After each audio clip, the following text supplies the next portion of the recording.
Let's head to the voicemail of Truth and Reason. Yeah, hi. This is Ron from down here in Clayton, Ohio. I think we have two glaring problems on the Browns right now. Number one, which everybody's been talking about anyway, is a good number two receiver. Moore just didn't seem to fill that spot. Maybe he's a good number three, but I don't see him as a number two. And the other problem is Newsome. He got diced up 2 or 3 times this year. Seems like he'll have a great game, and then he'll just look lost. You know, in the Texans game, he just got burned consistently. And I don't know if he just needs to mature a little more or what the deal is, but that seems to be, in my opinion anyway, 2 of the weak spots in a very good team. Yeah, I think if we can take care of those 2 problems right there, I think we'll be fine. And love you guys, love the Browns. Let's go, boys. Let's win one. As always, appreciate all of the voicemails. Casey, the number 2 wide receiver, I wouldn't argue about. I liked Elijah Moore.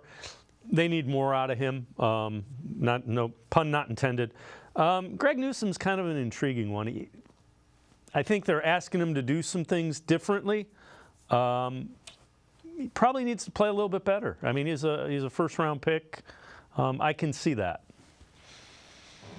Yeah, I still wouldn't have it as my top 2 areas of concern. I would put offensive tackle over whatever's happening in the cornerback room.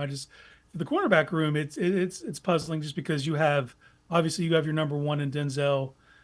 I can't ignore what Martin Emerson is. I think he's an eventual number 1 in this league, and to me, that's just what leaves Greg as the odd man out. You know, first round pick. There's obviously expectations that come along with that. Tomorrow actually is the beginning of the window to decide on 5th-year options. It'll be interesting to see how they navigate that with Newsome. But for me, I don't really consider it a problem. In my estimation, Newsome is a starting caliber corner in the NFL. To have that as your 3rd corner, that's not a problem. That's a luxury. Now, he is asked to do some different things. I think he wants to play on the outside just because of the talent that's in that room and where it's allocated. He's going to be asked to play that if he's here. And I think you look at someone like Cam Mitchell that you could bring in to replace Newsome if you decide to move on from Newsome through a trade. You know, so I think that's what makes them the odd man out. But as far as the number 2 receivers, for me, that's definitely what has to be the point of emphasis, is to improve the versatility of your wide receiver room and upgrade this passing game. So they definitely need to get a number 2 in there by hook or by crook. I seem to think it'll come more trade than anything else. I still think you draft someone there and just keep adding talent to that room and let the talent sort itself out. But you need to go get a proven number 2 and place him in this room and slot everyone else appropriately. Yeah, I think in a lot of ways Newsome has the talent to be a starting caliber outside cornerback, but I'm with you.